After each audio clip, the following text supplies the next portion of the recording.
Me dieron el trabajo en Barclays, entonces sí logré llegar a Wall Street, pero entré en agosto de 2008. Entonces ahí ya había explotado Bear Stearns en marzo, abril. Entonces ya todas las noticias eran el Sí, lo acabose. de Lehman Brothers. Todavía no pasaba, pasó 2 semanas después de que yo salí y que me habían dado la oferta. Y pues no, lo que pasó es que cuando metes a una sala a 10 personas exitosas, porque tenían el dinero para invertir, pues el ego empieza a hacer que alguien tenga ser ideas. partícipe. Claro. Y entonces, ¿quién tiene la mejor idea? ¿No? Y alguien dijo, oigan, a ver, ya que estamos todos aquí, pues ¿por qué no, en vez de meterle lo que nos están pidiendo y el lugar donde estoy trabajando es lo peor que he visto en mi vida? O sea, era la cultura, pues horrible. Todo mundo estaba con el cuchillo entre los dientes para ver cuándo lo corrían o no lo corrían o tal. Entonces no había ningún sentimiento ni de arraigo ni de, oye, vamos a ver qué el futuro nos depara. Nosotros siempre más bien corrimos con la mentalidad de queremos ser una empresa muy, muy grande. Okay. Queremos tener a este tipo de socios que eran personas muy exitosos en su ramo, desde abogados, banqueros y tal. O sea, era medio friends and family, pero eran más ni friends ni family, ¿no? O sea, con el background, con la experiencia, con el perfil, ¿no? Bienvenidos al podcast de Luis Mi Negocios. El día de hoy estoy con ni más ni menos que Juan Pablo Zorrilla, uno de los fundadores de Bravo, que es una de las soluciones más importantes para, pues, reparar el crédito de no solamente miles de mexicanos, sino también ya en todo el mundo. La verdad es que lo que han hecho a nivel nacional e internacional está súper interesante y de verdad ya desde hace mucho tiempo tenía ganas de esta entrevista, de entrevistar a aquellas, pues, mentes maestras que han hecho corporaciones, pues, prácticamente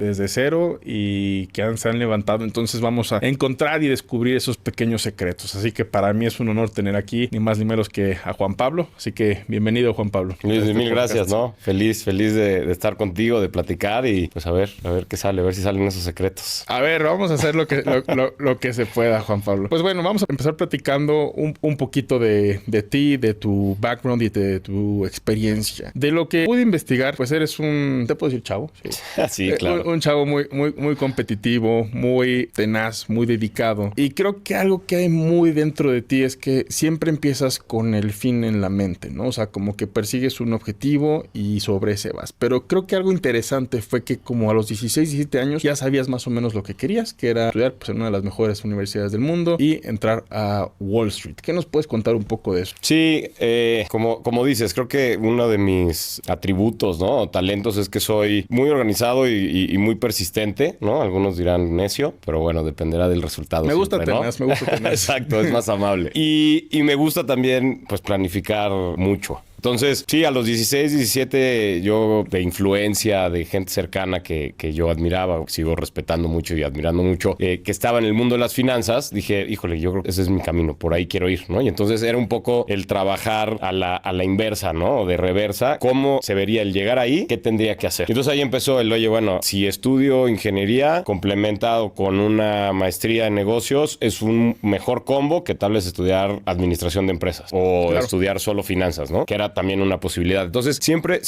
creo que lo he trabajado muy, muy de esa forma, de entender cuál es el fin, cuál es la meta a la que quiero llegar y tratar de construirla en objetivos más pequeños y más cercanos, ¿no? Y así fue como empezó eso. Egresaste de la Iberoamericana, ¿no? Y Exacto. luego saltaste a la Universidad de Stanford o trabajaste en el Inter. ¿Cómo estuvo eso? Trabajé en el Inter. Bueno, de hecho, yo he trabajado desde muy chico. Trabajos que tal vez no sean tan formales, pero Ok. soy el más chico de mis hermanos. De Entonces, de 6. Entonces me abrieron mucho camino, mucha brecha mis hermanos. Pues también un ejemplo muy importante para mí. Entonces trabajé con mi hermana, la mayor, que tenía un campamento de verano, ¿no? Y entonces ahí trabajaba con ella. Luego mi hermano, que es diseñador industrial, puso una empresa de hacer figuras de hierro forjado y le ayudé ahí a vender, ¿no? Entonces era vendedor de sus piezas. Y ya más formalmente, cuando empecé la carrera, al segundo semestre, empecé a trabajar en una empresa de fondos de inversión, ¿no? Cuando empecé yo pensé que iba a ser trader y que iba a ser el lobo de Wall Street, iba a estar manejando portafolios. Y pues la noticia que me dieron fue, no, tú vas a ir a ver a nuestros clientes potenciales, ¿no? Explicarles de qué se trata y que entren a nuestros fondos. Hasta ahí. Claro. No, y de acuerdo. O sea, la realidad financiera es diferentísima a las películas. Totalmente. Muy diferente. Y lo que tenía yo en mi mente también muy diferente porque pues yo ahí ya tenía esa ilusión de voy a poner en práctica mi capacidad matemática y de análisis y tal. Y no, ahora la verdad es que fue una experiencia muy buena porque me dio la capacidad de entender aprender todo este mundo comercial, ¿no? Toda la parte de ventas, aprender a vender, aprender a cómo presentar un producto, sobre todo en este caso que era un intangible, una inversión, cómo convencer a la persona que está enfrente de ti de que tu producto es lo que él está buscando o ella está buscando y que realmente le va a ayudar, ¿no? Que también no es hacer esa venta manipulativa o de tratar de convencer, pero que luego la otra persona acaba peor, ¿no? Sino como que tratar de aprender todo eso en el camino. Entonces estuve trabajando ahí de los 20 a los 27 años. Trabajé 7 años mientras estudiaba la carrera de ingeniería y luego a los 27 renuncio a esa empresa para irme a la maestría 2 años, ¿no? Y eso era otra vez todo ese plan que yo tenía en la cabeza de, ok, estudio ingeniería industrial, tengo experiencia laboral de por lo menos 5 o 6 años, ¿no? Ahí ya junté 7, y me voy a la maestría. Tiene que ser una maestría en Estados Unidos para poder ir a trabajar luego a un banco en Estados Unidos en Nueva York, en Wall Street, ¿no? Entonces era como muy específico todo. Que muchos veían eso, ¿no? Como el ticket de acceso a Wall Street, ¿no? Salir de una universidad top. Sí. Y regresando un poquito, ¿crees que fue clave el que tú hayas trabajado durante toda tu carrera para formarte a lo que eres hoy? Porque muchos chavos lo que hacen es esperarse hasta que terminan o se esperan un ratito, pero creo que algo interesante de ti fue eso, que buscaste un trabajo normal, no prácticas, no servicio social, sino chamba desde el principio. Sí, a ver, yo creo que no hay una receta, ¿no?, de cocina única. En mi caso, yo sí lo valoro mucho y fue algo que creo que me ayudó muchísimo a, primero, estar dentro de un corporativo. Y era, o sea, creo que tuve también la fortuna de que fue una empresa que fue cambiando rápidamente. Eso me di cuenta mucho después, la verdad. Pero hoy, cuando platico con gente pues más joven que está en sus 20 tal vez, ¿no? Y que se acercan y, oye, ¿tú qué harías? Y estoy pensando si entro a trabajar a una empresa formal o si entro a una startup o si pongo mi propio startup, ¿no? Hay como siempre esa duda de gente más joven. Basado en mi experiencia, en mi historia, a mí me sirvió mucho haber entrado a esta empresa que era una empresa, llamémosle, familiar mexicana. Y a los 2 años fue adquirida por una empresa muy grande en Estados Unidos, ¿no? Una empresa de seguros, Prudential, que compró a esta empresa solo de fondos de inversión en México. Entonces fue vivir esa transición, ¿no? De pasar de tal vez una empresa con procesos o incluso gobiernos corporativos pues más caseros, llamémosle así, a algo de una envergadura transnacional, mundial, de una empresa muy, muy, muy grande, ¿no? Entonces, sin yo saberlo en ese momento, pues estás ahí en medio, viviendo eso que está pasando. Entonces, se te va como vas adquiriendo cosas. Desde cosas básicas que te piden de, oye, este proceso de ventas ahora tiene que estar documentado y por escrito, ¿no? Y era como, pues, ¿para qué? O sea, ¿quién necesita eso? Bueno, pues es que los gringos, ¿no? Lo necesitan, ya sabes cómo son. Te va formando, ¿no? Vas haciendo como esa cultura enfocada a procesos, eficiencia y tal. Entonces, no es solo el hecho de, es que tengo 7 años de experiencia laboral. Es en qué tuviste esos 7 o 2 o 3 o 5 años de experiencia laboral, ¿no? Totalmente. Y digo, así como lo mencionas, ¿no? O sea, es irte empapando para que tarde que temprano esos, como decía el Steve Jobs, ¿no? Esos puntos se unen, ¿no? Luego, Juan Pablo, ¿te fue fácil entrar a Stanford?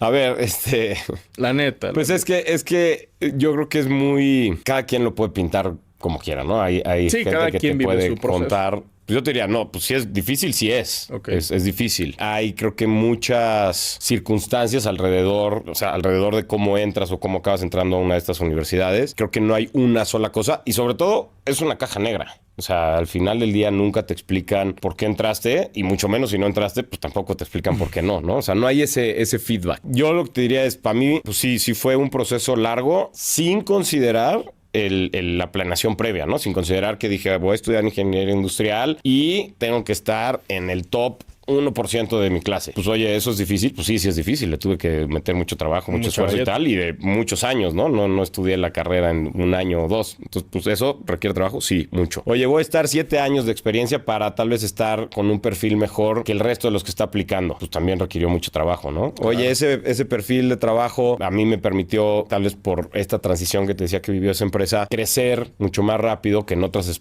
empresas consultoras o de banco o hasta una de tipo Procter & Gamble, que las carreras corporativas ya están muy, muy estructuradas, ¿no? Entonces tú ya sabes que vas a pasar 1 año de analista o 2 años de analista, luego 3 años de VP y luego... Y ya está súper estructurado, ¿no? Y son carreras que pueden ser de 15 años. Donde yo estaba, los saltos eran pues muy rápidos porque fue cambiando la configuración de la empresa. Entonces de repente yo podía estar de director a los 3 o 4 años con 25 años de edad, ¿no? Porque me dieron la confianza y tal. ¿Eso fue fácil? No fue fácil. Oye, solo fue porque yo soy un fregón. No, había muchas circunstancias circunstancias en el medio que me permitió, que me dio esa oportunidad, ¿no? Entonces, ese difícil o fácil, pues lo vas tejiendo y creo que es otra vez, un cúmulo de pequeños objetivos que se van agrupando. Y luego mucha gente cree que, oye, bueno, pues es que entrar a la escuela, pues es hacer los exámenes y seguramente el GMAT y ya. Pues no, ahora cuesta trabajo hacer el GMAT, ¿no? La verdad, a mí siempre me ha ido muy bien en la escuela, pero nunca había estado expuesto a este tipo de pruebas o de exámenes. Para los que no sepan, el GMAT es la prueba de admisión, digámoslo así, de las principales universidades. Es una de las pruebas. Una de las principales. Y les encanta decir que es una, que ¿no? también está el GRE, ¿no? Exacto. En teoría, en mis tiempos, el GRE era más como para los que querían hacer una maestría en humanidades. Y entonces, en teoría, la parte matemática era un poco más leve y se enfocaban mucho más a la parte lógica y de expresión verbal. Y el GMAT era más enfocado a la parte cuantitativa, matemática, y la parte lógica verbal era un poco menos demandante, ¿no? En fin, esa es una de las pruebas, ¿no? Te piden otra serie de cosas y que hagas unos ensayos y platiques por qué quieres ir a estudiar y tal. Eso toma tiempo. A mí, en mi caso, me tomó 1 año y medio. Oye, ¿es mucho trabajo o fue difícil? Sí, o sea, jamás en mi vida quiero volver a presentar un GMAT. Es dificilísimo.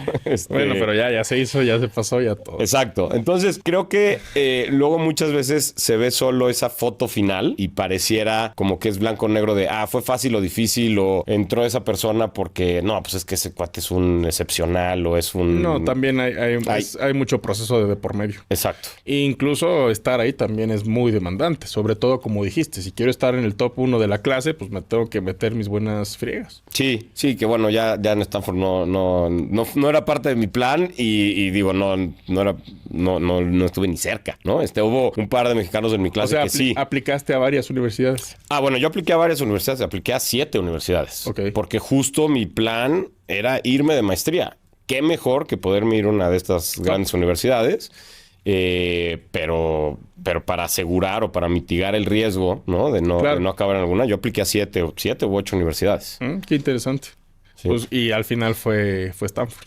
Al final fue Stanford y pues como todo en esta vida, tú planeas ciertas cosas y luego pues hay otra serie de circunstancias. Mi objetivo, como te decía, era acabar en Wall Street y mi sorpresa fue en la maestría, en el verano, en el intermedio, trabajas para alguna empresa que en teoría pues te contrata después, ¿no? Lo tienen muy bien armado ya todas estas escuelas, porque al final del día pues también su negocio, su propuesta de valor es decirte, oye, tú vas a llegar aquí conmigo y saliendo en 2 años pues tienes un mejor empleo. Claro. O sea, lo estoy haciendo una reducción máxima, pero esa es al final del día la propuesta de valor, ¿no? Sí, totalmente, ¿no? Que llegas a la universidad porque no son nada baratas y te dicen, nuestros egresados tienen cierto nivel de rango salarial que dices, ok, vale la pena hacer una inversión tan fuerte como una maestría top, ¿no? Exacto. Y al final lograste entrar a Wall Street. Entonces, mi sorpresa es que en el verano, bueno, de hecho haces el reclutamiento recién llegas, ¿no? O sea, en diciembre empiezan clases en agosto, septiembre y en diciembre ya estás haciendo el reclutamiento para el verano, ¿no? Okay. Para que dé tiempos. Claro. Y mi sorpresa es que no fue ninguno de los bancos que yo pensaba y no fue... Goldman Sachs. Estaban, pero en sus versiones de private equity,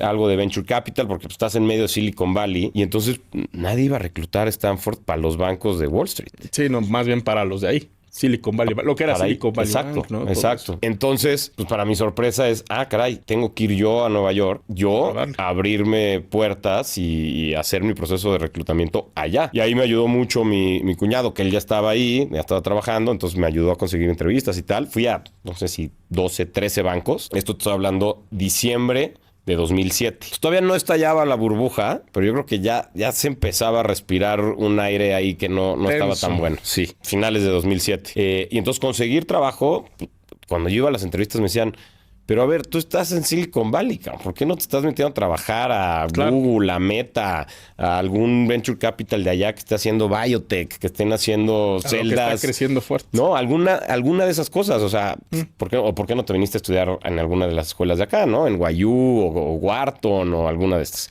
Total, me dieron el trabajo en Barclays. Entonces sí logré llegar a Wall Street, pero entré en agosto de 2008. Entonces ahí ya había explotado Bear Stearns en marzo, abril. Entonces ya todas las noticias eran el acabose. Sí, lo de Lehman Brothers. Todavía no pasaba. Pasó 2 semanas después de que yo salí y que me habían dado la oferta. Pero se estaba destruyendo el mundo. Sí, Fannie Mae, Freddie Mac, todo explotaba. Y entonces, para mí, fue como, este era mi sueño, este era donde quería llegar a trabajar. Y el lugar donde estoy trabajando es lo peor que he visto en mi vida. O sea, era la cultura, pues horrible. Todo el mundo estaba con el cuchillo entre los dientes para ver cuándo lo corrían o no lo corrían o tal. Entonces no había ningún sentimiento ni de arraigo, ni de, oye, vamos a ver qué el futuro nos depara. Todo era como día tras día, que a mí no me corran, que esta cosa no explote, que aquí no pase no sé qué. Entonces, para mí ese verano fue como, híjole, no me lo imaginaba así, ¿no? No era el trabajo que yo vislumbraba, que yo quería. Claro. Y además, otra vez, ¿no? Tal vez una expectativa tonta de mi parte de pensar que yo iba a entrar ese verano a trabajar, a hacer algo, ¿no? Yo venía de hacer cosas, de operar, de trabajar. Y aquí era echarme 2 meses de sombra, ¿no? De shadowing, que es así como lo tienen listo, porque no tienes ni los exámenes, ni las licencias, credenciales para hacer nada. Entonces, estás literal sentado atrás de la gente que está haciendo cosas, aprendiendo. Es muy aburrido, muy aburrido. Entonces ahí sí como que dije, híjole, no es lo que yo me esperaba, no es el trabajo que me gustaría. Feo. El ambiente estaba, o sea, si de por sí creo que es una cultura que desde fuera la gente la percibe bastante negativa, a mí no me parecía tanto, o sea, porque es muy agresiva, muy competitiva, claro, muy de dinero. Entonces, pues si no entiendes el dinero como una herramienta o tienes ese relacionamiento con el dinero, pues se percibe hasta de pésimo gusto, ¿no? O sea, la gente como dice, ¿por qué hablan tanto de dinero y tantos ceros y tal? Entonces, eso ya lo trae. Ahora, agrégale esteroides de la máxima presión que ha vivido toda esa industria en su historia. Pues eso era un boiler, ¿no? Estaba explotando. Entonces, regresando de esa experiencia, dije, yo creo que eso no es para mí. Y a las 2 semanas quebró Lehman Brothers. Entonces me habla la persona, el managing director, ¿no? El MD. Ni siquiera recursos humanos. El MD me dice, oye, yo te hice una oferta para que entraras a trabajar aquí. En mi desk, ¿no? En mi mesa, en mi equipo, tenía 3 lugares. Somos 17 en el equipo, tenía 3 vacantes. Una era la tuya. Lehman Brothers acaba de quebrar. Compramos parte de los activos de Lehman Brothers. Barclays compró parte de los activos y cae perfecto en mi equipo, que somos Emerging Markets. Tengo a 17 personas que se van a unir al equipo. Yo evidentemente no necesito 17. O sea, prácticamente son, ¿no? Mi equipo o sea, duplico mi equipo, pero no lo necesito duplicar. Entonces vas a competir contra 17 personas que tienen en promedio 15 años de experiencia en la industria. Traen clientes, eran súper top porque Lehman Brothers era un muy buen banco. Me dijo, yo te recomiendo que te vayas a la oficina de México, que estamos haciendo algo parecido. La oficina de Barclays está fusionando con la oficina de Lehman Brothers y pues ve para allá. Llego a la oficina de México a platicar con la gente de aquí y dije, no, o sea, no hay forma que yo entre a trabajar a este lugar. O sea, la gente estaba... Imagínate, se quedan a la gente de Lehman y la gente de Lehman había perdido todo porque mucho de su patrimonio eran acciones de Lehman Brothers que le habían pagado a lo largo de esos 15, 20 años. Que se fueron a cero. Entonces, eso, ¿no? Entonces tienes todo un equipo, claro, diciendo, esto, o sea, es lo peor que me ha pasado en la vida. Y luego tienes una industria completamente deprimida en que, o sea, no sé si te acordarás, estás más joven, Luismi, pero lo único que se oía en México era la crisis financiera, así, de subprime y hipotecas y tal, pero en México fueron los derivados que compró Comercial Mexicana y que iba a cobrar porque había comprado un derivado, básicamente una cobertura, un hedge de... Sí, no, aquí no pasó gran cosa. O sea, a comparación de allá. Exacto, pero nos cayó todo. Claro. Y la mayor noticia era esa. Y uno de los que había hecho toda la estructura para Comercial Mexicana estaba en esa oficina. Entonces, nadie le iba a tomar el teléfono para que hiciera ningún otro tipo de estructura nueva, ¿no? De estos derivados o de cómo hacer coberturas. Entonces, ahí fue cuando dije, no, pues tengo que buscarme otra opción. Sí, claro. Tengo que buscar otra opción. Y ya no buscaste más en Estados Unidos, sino ya dijiste aquí en México. Exacto. Ok. ¿Y qué siguió después? Entonces...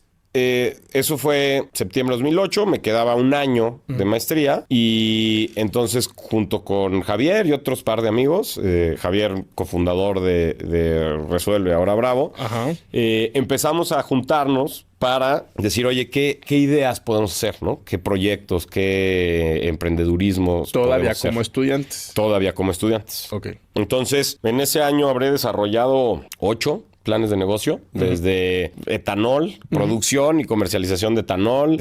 Cuando estás metido en esa burbuja de MBA y Silicon Valley, todo el mundo te parece un grano de arroz, ¿no? Entonces era como, claro, podemos ponernos a producir etanol en Brasil y aquí tenemos un brasileño que trabajó en la industria. Ya que sales y tomas algo de distancia y dices, sí, pasa un poco de eso, sí está esa persona así tal, pero no es así de fácil, sigue siendo igual, o sea, igual de complicado todo, ¿no? Pero en ese momento, entre la ignorancia, la juventud y el estar envuelto en esa burbuja, pues te da la seguridad o la arrogancia suficiente como para creer que puedes hacer todas esas cosas o más.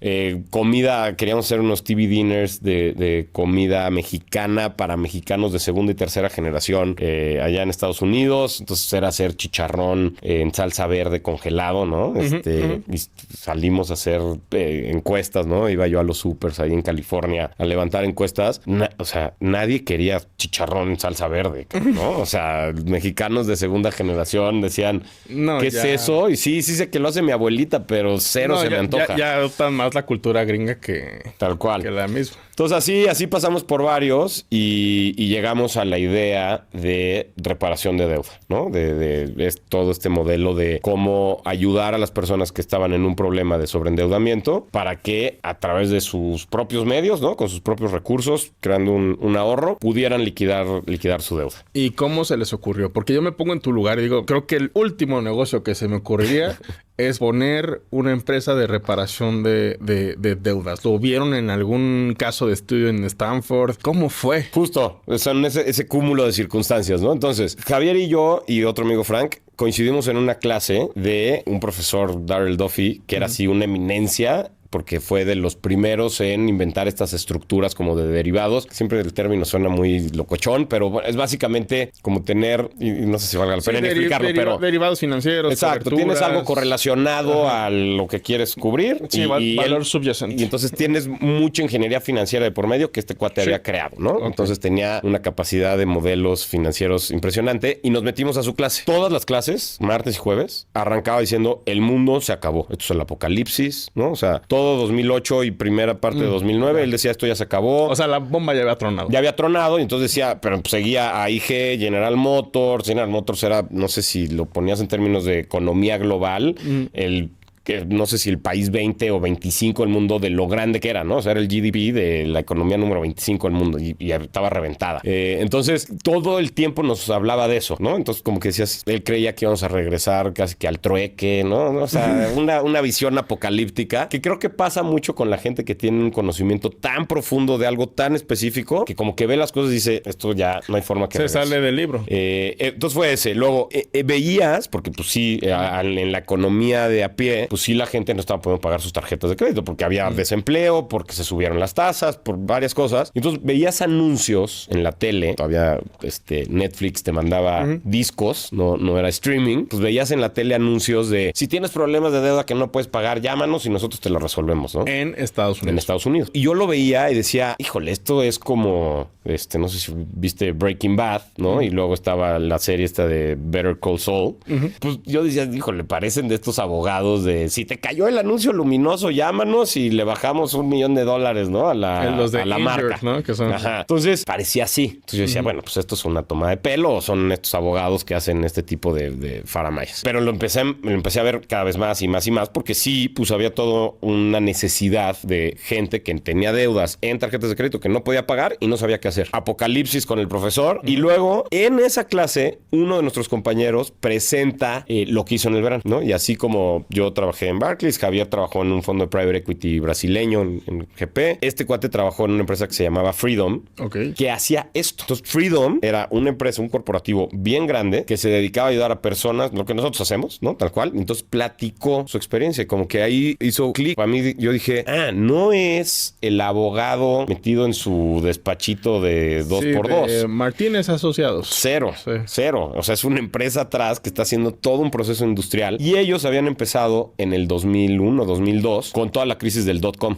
Y eran exalumnos de Stanford. Entonces, cuando yo oigo eso, dije, no, pues esto sí tiene mucho más pies y tiene toda una infraestructura detrás, ¿no? Claro. O sea, sí me interesa entender más. Salimos de esa clase. Javier lo cuenta muy, muy simpático porque dice, salimos de la clase y Juan, ¿no? Pablo nos pregunta a Frank y a mí, oye, ¿vieron lo que presentó Ben? Y Frank inmediatamente dijo, no, eso no va a jalar en México porque en México la gente no vive de las tarjetas de crédito como aquí en Estados Unidos y va a ser muy difícil fácil alinearlos y organizarlos a que se pusieran a ahorrar y tal. Entonces eso no funciona. Y Javi dice, y yo les dije, yo no oí nada. Yo solo estaba pensando en el apocalipsis y en el trueque y que no tenía trabajo, cabrón, ¿no? ¿Qué iba a hacer saliendo de la maestría sin trabajo? Y en la noche, literal, nuestro momento eureka, ¿no? Fue que, pues a los dos nos llamó lo suficiente la atención este modelo, que a la 1 de la mañana, de repente, yo estoy buscando noticias de qué está pasando en México con la cartera vencida, cartera de crédito, qué están haciendo los bancos en cobranza y tal. Y yo estaba por mandarle un mail a Javi y recibo un mail de él con igual notas de México de la cartera vencida y tal y no sé qué. Okay. Y entonces le contesto ahí inmediatamente, le dije, oye, yo también lo estoy viendo. Si estamos a la 1 de la mañana dándole viendo esto.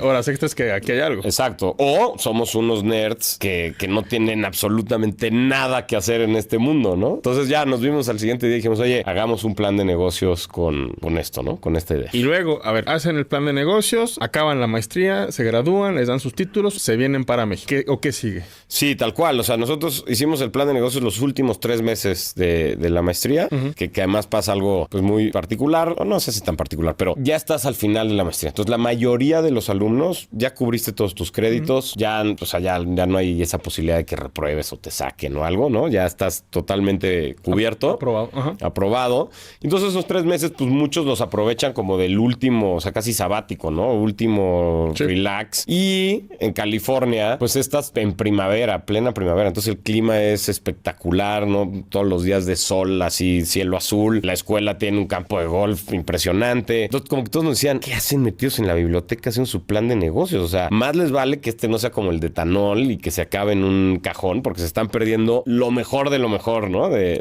la maestría. La universidad. Exacto. Pero ahí estábamos nosotros, duro y dale. Ajá. Literal, nos graduamos viernes, sábado y domingo. El miércoles de esa siguiente semana estábamos de regreso en México, porque más se casaba uno de nuestros amigos de la maestría. Y al lunes siguiente, o sea, no había pasado una semana, al lunes siguiente ya estábamos en la oficina, una oficina que nos habían prestado. Aquí en Ciudad de México. Aquí en Ciudad de México. Javier y yo sentados, corbata, saco, ¿no? Todo. Los dos así, uno enfrente del otro. Sí, Wall Streeteros, porque Javier, su experiencia era de banquero, pero de banquero de inversión. Entonces los dos así muy formales, 9 a.m. en punto y ¿ahora qué hacemos? Claro. ¿No? Está todo dar. Prepara crédito, ¿dónde? ¿Cómo le hago?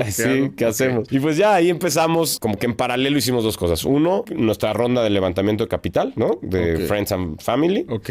No hubo fondos en un principio. No hubo fondos y no había fondos en México en esa época. Okay. Estaba apenas como que empezaba a surgir, ¿no? En Estados Unidos ya llevaba varios años. En México toda la parte ya había habido private equity y muy exitoso, pero todavía no llegaba a este punto de hacer el ecosistema famoso emprendedor de Angels, ¿no? Friends and Family, Angels y luego tener al Venture Capital. Todavía no estaba. Entonces era pues muy casero el asunto, ¿no? O sea, con Friends and Family empezamos a tener pláticas, ¿no? Nuestro plan de negocios ya estaba. Nuestro primer trabajo fue traducir el plan de negocios. No sé por qué lo hicimos en inglés, estando allá. Y no había ChatGPT. Y no había ChatGPT. Y no estábamos buscando lana de inversionistas americanos. Entonces, cuando fuimos con los primeros, nos dijeron, oye, me da igual, pero ¿por qué está en inglés, güey? ¿No? ¿Quién están viendo? ¿Qué? Entonces ya lo tradujimos a español. Esa fue nuestra chamba. Yo creo que no teníamos tampoco mucho que hacer. Ya estábamos tratando de buscarnos cosas que hacer. Y esa era una avenida. Y en paralelo, pues estábamos empezando a tratar como de recabar información de si esto tenía tracción o no. Y entonces el hermano de Javi, que luego también fue nuestro inversionista, Jero, nos ayudó montando una página. Entonces ya teníamos nuestro sitio, una landing page, y empezaba a tener tráfico. Entonces, ¿por sí sola? O sea, por el SEO de Google. Por el SEO de Google. Okay. O sea, poquitito, pero tenía vida propia. Y llegaba gente, y entonces hablábamos con ella y empezamos ya como a platicar un poco sobre el tema, ¿no? Y así fue como empezó. O sea, hacemos el levantamiento. El levantamiento aprendimos mucho en el camino, ¿no? ¿Ya tenían nombre de la empresa? Ya, bueno, nuestro nombre era malísimo, era Deusol. Deusol, okay. Deuda Solución. Ok. Y es lo bueno, digo, cuando me preguntan, oye, es que estoy haciendo todo este plan y aquí está el Excel y el PowerPoint. Le dije, mira, eso está maravilloso, pero sal y pruébalo en el mercado, porque eso es lo que realmente te dice que cuando empezamos a hablar, dejábamos el recado, bueno, está el señor Martínez, no está bueno, ¿le puede decir que le hablé de Deusol, por favor? ¿De qué? Deusol. No le entendí, señor. ¿Qué? Y dijimos, puta, este nombre no funciona, cabrón. Nadie entiende qué demonios es Deusol. Y sí, uno de nuestros, el cuñado que me había prestado una oficina, nos dijo, ese nombre está espantoso. O sea, tiene que ser algo más como de lo que ustedes hacen, piénsenlo, no sé qué. Y ahí salió el Resuelve tu Deuda, ya, ¿no? Y entonces ya empezamos con Resuelve tu Deuda. Hicimos el levantamiento. Nuestro plan original del levantamiento de capital, pues era muy de librito de MBA. ¿Qué año era? ¿2009? 2009. Okay. Verano de 2009. Agosto, septiembre, agosto. Y nuestro plan era muy de librito de, oye, vamos a levantar el capital que necesitamos para los próximos 5 años, vamos a llegar a esta escala, vamos a hacer un play de growth, tal vez en el año 3, 4 alcanzamos break-even con estos números y tal. Y ya habíamos convencido a 10 personas de hacerlo. Y nuestro grave error fue traer a esas 10 personas a una sala, otra vez, ¿no? Esta imaginación grandiosa de las cosas. Wall Street era. Ajá. Dijimos, se va a ver muy bien, ¿no? Nuestros 10 socios, todos celebrando, ¿no? Y pues no, lo que pasó es que cuando metes a una sala a 10 personas exitosas, porque tenían el dinero para invertir, pues el ego empieza a hacer que alguien tenga ideas. Partícipe. Claro. Y entonces, ¿quién tiene la mejor idea, no? Y alguien dijo, oigan, a ver, ya que estamos todos aquí, pues ¿por qué no, en vez de meterle lo que nos están pidiendo, creo que estábamos levantando algo así como $1 millón, ¿no? $1,5 millones, que para la época, pues era una muy buena lana. Pues son como 4 de ahora, ¿no? Yo creo. Por ahí, sí. Y que pues lo estás levantando con un PowerPoint en un México que no estaba acostumbrado al Venture Capital, ¿no? Entonces tenía como muchas complejidades. Y pues este cuate dice, oigan, ¿por qué no en vez de meterle ese dinero que nos están pidiendo, le metemos la 10ª parte, ¿no?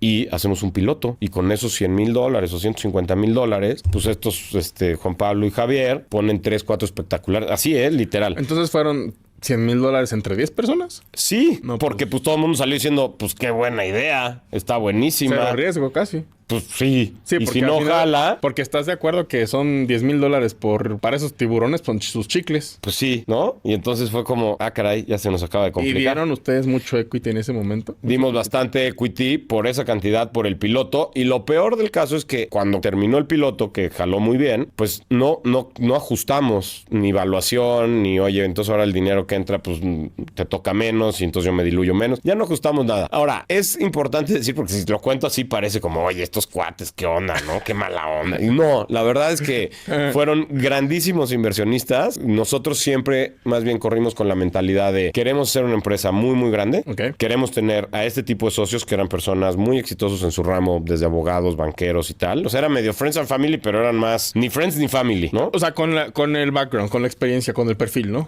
Mucho le llamaban ahí el smart money, ¿no? De no metas a tu tía porque tu tía confía en ti, pero no te va a dar nada más que el dinero.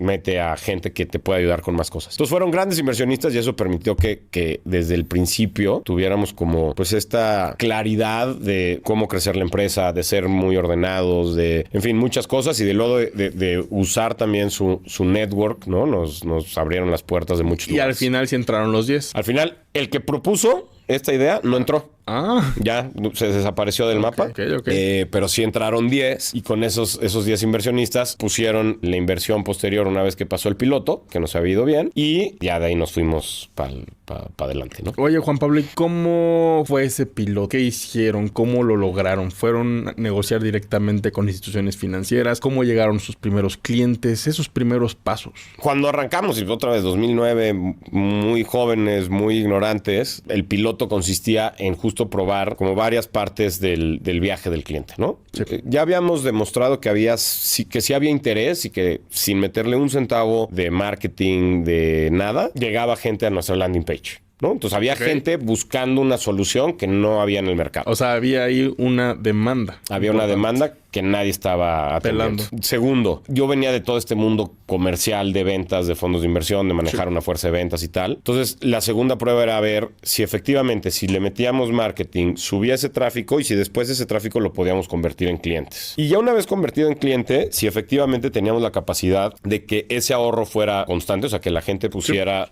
su aportación mensual para poder ir a negociar y liquidar la deuda con el acreedor, ¿no? Con el banco. Entonces, para eso teníamos 3 meses. La meta más grande era en la adquisición de clientes, porque era lo más rápido, lo más en 3 meses pues podías adquirir X número de clientes. Y las liquidaciones era mucho menor porque nuestro cliente necesita ahorrar 3 o 4 meses para liquidar su primer deuda. Pero la idea era poder comprobar como todo el customer journey, ¿no? Que hoy, en ese momento, pues te diría que lo teníamos como sensibilizado de lo que habíamos visto en la maestría y de que cómo empiezan negocios y tal, pero no lo teníamos tan estructurado como hoy, ¿no? O sea, hoy, cuando vamos y abrimos un nuevo país, replicamos esto, pero de una manera súper estructurada, sabiendo ya muchas cosas de la receta, de qué números se tienen que dar para que el funnel esté funcionando, ¿no? Este embudo de conversión esté funcionando, para que los números medimos muchísimo todos los unitarios, ¿no? Los unit economics. En ese momento, pues no era tan estructurado, pero teníamos ese como sentido común de, bueno, así tienen que pasar las cosas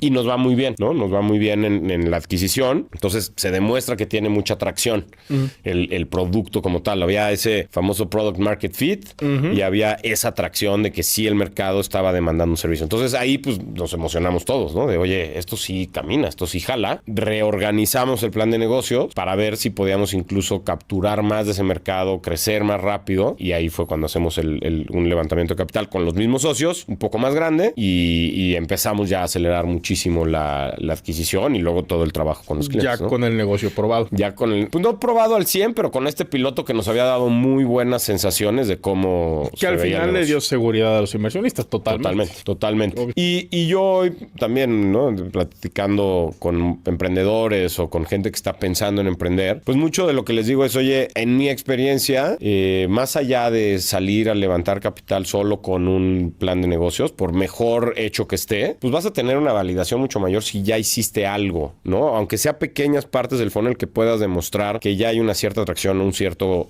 camino. Es difícil porque pues te expones también mucho a que si no funciona, pues ya mataste tu proyecto, ¿no? Claro. Y entra la duda de, oye, es que lo maté porque no le metí el suficiente dinero para que esto realmente floreciera o no, o tal. Pues yo creo que ahí puede haber mucho debate. Yo soy mucho más de la idea de estas frases de Silicon Valley de fail fast and cheap, ¿no? O sea, de aviéntate, hazlo con muy poco dinero para que pruebes este MVP, ¿no?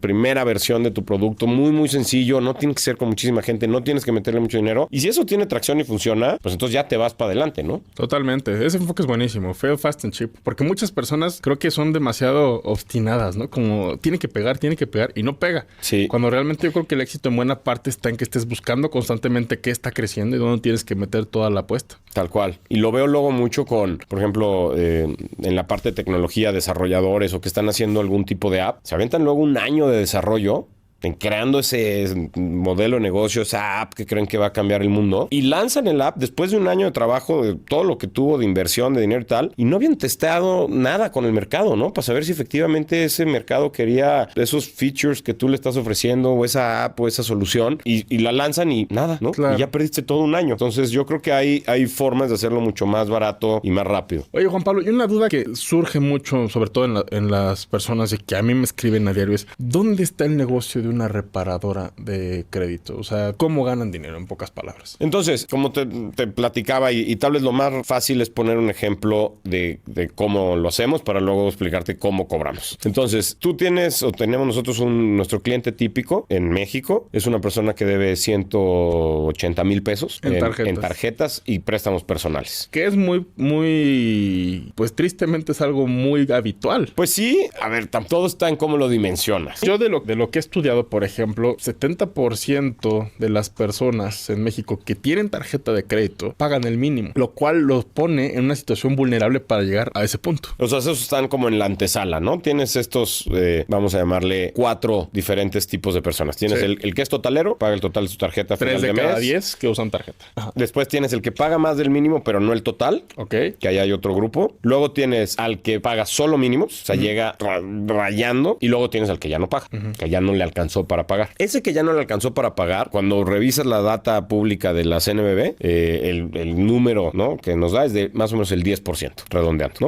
Okay. Pones el LIMOR, que es el índice de morosidad, que está más hacia el 4-5%. Entonces, cuando publican datos de cartera vencida de los bancos en tarjeta de crédito, te hablan normalmente de 4%, 5%. Pero falta ajustarlo, por eso es el IMOR A, que es el índice de morosidad ajustado. Esa A es toda la cartera castigada. O sea, gente que dejó de pagar, que el banco banco pasó tal vez 90 o 180 días tratando de recuperar, no lo logró y entonces lo castiga. Eso no quiere decir que ya no lo quiera cobrar. Lo que quiere decir es que hace una medida contable ya que al banco le conviene. Provisiona como cuenta en cobrar. Correcto. Y de hecho ya la saca de su balance. Claro. Porque eso le libera reservas al banco. Entonces ya no tiene que tener dinero ahí atrapado que no puede usar para generar más dinero. Entonces esa liberación no quiere decir que ya no lo quiera cobrar. Quiere decir que simplemente ya no aparece en su balance. Más o menos es el 10%, nosotros vemos, de la cartera vigente que está al corriente. Claro. Entonces cuando me dices, oye, es que es muchísimo, es muy común en México y tal, tiene estos pequeños asteriscos, ¿no? O sea, sí, pero es el 10%, ¿no? Porque tienes otro 90% que sí sigue pagando, ya sea mínimos, poco más del mínimo o mucho más del mínimo y el total. A ese grupo nosotros no lo tocamos, no le interesa nuestro servicio. Nosotros atendemos al que ya dejó de pagar. Entonces, esta persona que dejó de pagar porque ya no le alcanzó, con una deuda de 180,000, nos busca y dice, oye, yo le debo a estos 3 bancos o 4 bancos, ¿no? Al banco 1 le debo 30,000 pesos, al banco 2 le debo 60,000 pesos y al banco 3 le debo 90,000 pesos. Ahí están tus 180. A cada uno de esos bancos le tendría que pagar el mínimo, que es el 5% de lo que debes, ¿no? Sí. Entonces, de 180, esa persona tendría que pagar 9,000 pesos al mes. Correcto.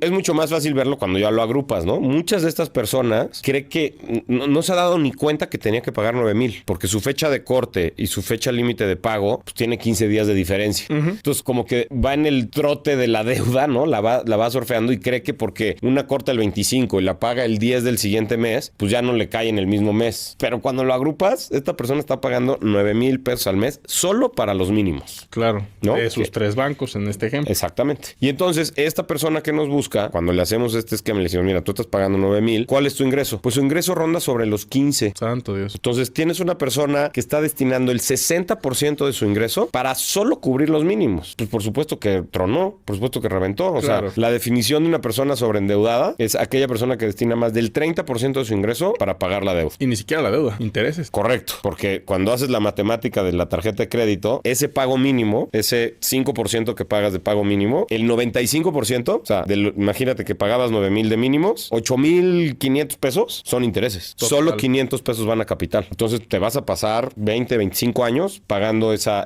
deuda si no lo volvieras a utilizar, que son un poco de las cosas del mal uso de la deuda, en específico de la tarjeta de crédito, ¿no? Que luego podemos platicar cómo se debería usar esa herramienta. Pero entonces, esta persona deja de pagar porque dice, oye, ¿de dónde viene en finanzas personales, ¿no? Esta idea de si destinas más del 30% estás sobreendeudado? Y uno diría, ¿por qué, no? ¿Por qué es tan arbitrario eso? Lo que nos dicen en los libros, ¿no? De texto de finanzas personales es, tú deberías de destinar el 70% de tu ingreso para 4 categorías que son lo que en teoría definen tu calidad de vida, que es vivienda, transporte, salud y educación. Entonces el 70% tiene que ir ahí. Por supuesto que depende mucho de la edad de cada persona, luego cómo ese porcentaje va hacia un lado u otro, ¿no? Una persona tal vez mayor de 70 años, pues su gasto va a estar muy concentrado en salud, ¿no? Va a gastar mucho más en salud, ya no va a tener tanta movilidad probablemente, entonces ya no va a gastar tanto en transporte y tal vez ya gasta cero en educación, ¿no? Ya no está pagando ni su escuela ni la de sus hijos. Pero una persona que está en los 25, pues tal vez su rubro más grande es educación porque está pagando una maestría, tiene un gasto grande en o ya colegiaturas de los o ya hijos. Colegiaturas de hijos. Entonces, depende de cada quien, pero ese 70 debería de conservarse. Y el otro 30 debería de dividirse entre entretenimiento, ahorro y pago de deuda. Y entonces lo que te dice la lógica aquí es, oye, si yo ya estoy destinando el 30% de mi ingreso a pago de deuda, ya cancelé mi entretenimiento, o sea, ya no estoy teniendo entretenimiento, cine, restaurantes, viajes, lo que fuera, y no estoy ahorrando nada. Entiéndase pago de deuda, tarjeta de crédito O préstamo personal, cualquier tipo de deuda. El hipotecario lo puedes meter más en vivienda, en la parte de vivienda. Crédito automotriz. Ese sí lo metes en deuda, en ese 30%, ¿no? Podrías meterlo algo en movilidad o en transporte también, ¿no? O sea, esos dos tienen ese juego. Pero al final del día es, si yo estoy destinando 30%, ya cancelé esas dos cosas. Sí. Si destino más, entonces empiezo a cancelar salud, educación, transporte o vivienda. Que te quita calidad de vida. Y que no va a pasar. Tú no vas a dejar de pagar tu tratamiento de salud porque debes tu tarjeta de crédito. El ser humano no actúa así. No, pero ya empiezas también a degradar la calidad de los servicios, porque al final de cuentas te empieza a alcanzar para menos. Correcto, mientras sigues pagando. Sí. Llega un punto donde ya estás en un límite, donde imagínate, 60% de tu ingreso. O sea, estás ya rascándole, Sí, estás... ya pasaste la línea roja, ¿no? Ya. Correcto. Y por eso es ese estrés tan gigantesco para esa persona, para ese deudor, porque cuando dice no me alcanza, suena como muy teórico el no me alcanza. No, aquí literalmente no te alcanza ya ni para ponerle gasolina al coche, o ya no te alcanza para pagar la renta, o ya no te alcanza para pagar la escuela de tus hijos. Pues es un estrés gigantesco, ¿no? Entonces, evidentemente llega un punto donde la gente deja de pagar. Y ahí es donde nos busca, oye, pues yo tengo esta deuda de 180, le hacemos su análisis, mira, pues tú pagabas 9,000, tienes 15,000 de ingreso, vamos a regresar tu nivel de pago a que sea menos del 30%. Es ¿okay? importante eso.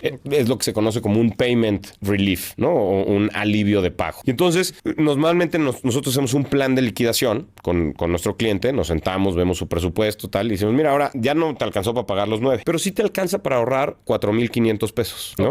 Ok. Y entonces lo ponemos a ahorrar esos 4,500 pesos, que es el 30% de su ingreso, ¿no? De 15,000, 4,500, y empieza a ahorrar. Para el mes 4, esta persona, ahorita tomémoslo sin nuestras comisiones, así literal, de 4,500, tal, junta 18,000 pesos, ¿ok? Entonces ya tiene ahí ahorrados 18,000 pesos. Si recuerdan, mencioné que la primer deuda que esa persona tenía era de 30,000, una de 30, una de 60 y una de 90. Sí. Entonces, vamos con ese acreedor, vamos con los tres, pero imaginemos ahorita por Banco A, orden Banco fácil. B, Banco C. Y el banco A nos dice, oye, sí me debía 30, ya subió su deuda porque me dejó de pagar, los intereses, moratorios, bla, bla, bla. Me debe ahorita 35,000, pero estoy dispuesto a darle un descuento del 50%. ¿Ustedes negocian casos particulares o es como en bonche de tengo este bonche de 200 clientes? Acaba siendo en particular, porque cada caso tiene un producto diferente, con una mora diferente y tal. Pero digamos que la comunicación y el intercambio de información, ahí son puntos pues, muy delicados porque hay temas de privacidad. Claro. Pero logramos nosotros tenemos al final del día el poder, o sea, nuestro cliente nos da una carta poder para representarlo. Entonces nosotros podemos hacer ese intercambio de información con el banco o con el despacho de cobranza para que nos diga con cuánto liquida, ¿no? Para que nos diga, bueno, esta persona, este descuento, ¿no? Entonces, a ver, importante. No compiten con los despachos de cobranza, sino colaboran con los despachos de cobranza. Correcto. Ok.